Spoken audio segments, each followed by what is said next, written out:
எல்லோருக்கும் நமஸ்காரம். புதிதாய் கவிதை சீரீஸ் ஒன்று ஆரம்பிக்க போகிறேன். அதில் முதல் எபிசோடு இது. என் உள்ளத்தில் உதித்த கவிதை தொழில்கள் எபிசோடு. நம் அன்னையின் கருவில் உருவாகி வந்தோம்.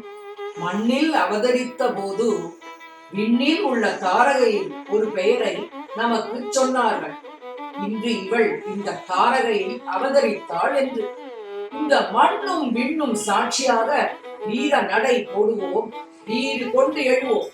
நமக்கு என்று ஒரு நாள் இந்த உலகத்தில் விதித்து உள்ளது என்றார்கள். உலக மகளிர் தினம் என்றார்கள்.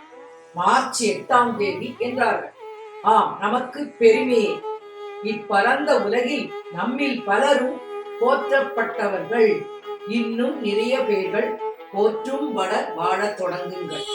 வீரத்தில் ஒரு ஜான்சி ராணியாக, இசை உலகில் ஒரு MS சுப்புலட்சுமியாக, விண்வெளி துறையில் கல்பனா சாவ்லா, விளையாட்டில் ஒரு PT உஷாவாக, மருத்துவ துறையில் டாக்டர் முத்துலட்சுமி ரெட்டியாக, பிறருக்கு தொண்டு செய்வதில் மதர் தெரசாவாக, தர்மம் காப்பதில் அன்னை சாரதா தேவியாக, பரதத்தில் ருக்மணி தேவியை போல் இந்த பாரதத்தில் நாம் உருவெடுப்போம். இனியும் நம்மில் பலரும் உயர்வோம், சிறப்போம்.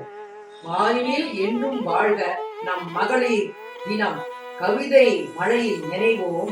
பெண்ணாய் பிறந்து விட்டோம் என்று சிறுமை கொள்ளாமல் பெருமை கொள்வோம்.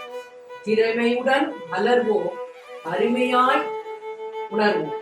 சோதனை வந்தாலும் சோர்ந்து போகாமல் சாதனை படைப்போம். எழுந்திருங்கள் அன்னையரே, சகோதரிகளை.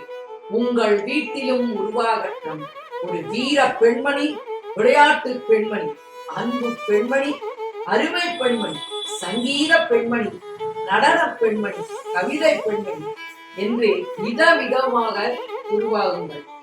இக்கவிதை துளிகள் மகளிர் தின கவிதை துளிகள். அன்புடன் வாழ்க வாழ்க. எல்லா பெண்மணிகளும் வாழ்க. நமஸ்காரம்.